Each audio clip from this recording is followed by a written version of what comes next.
Majelis Hakim Pengadilan Tipikor Denpasar diketuai Herianti Senin 16 Januari menyatakan terdakwa Idewa Gede Radea Prana Prabawa 34 tahun tidak terbukti melakukan tindak pidana korupsi sebagaimana dakwaan tim jaksa penuntut umum dari Kejati Bali.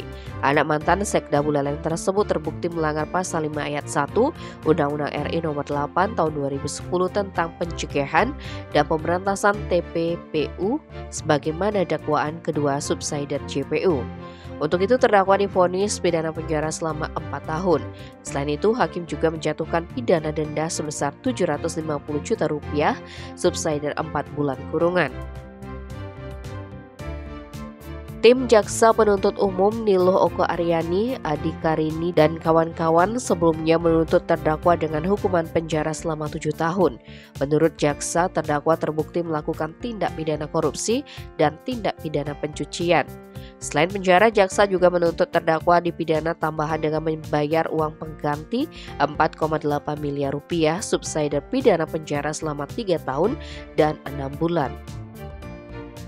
Seperti diketahui, terdakwa Idewa Gede Radea terseret kasus ayahnya Dewa Ketut Puspake, proses pengurusan izin pembangunan terminal penerima dan distribusi LNG di Celukan Bawang dan penyewaan lahan desa dan Yasaneh di Kabupaten Buleleng.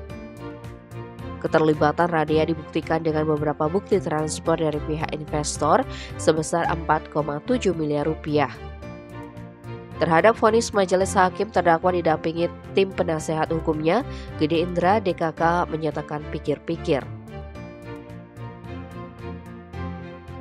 Tim Bali Express melaporkan.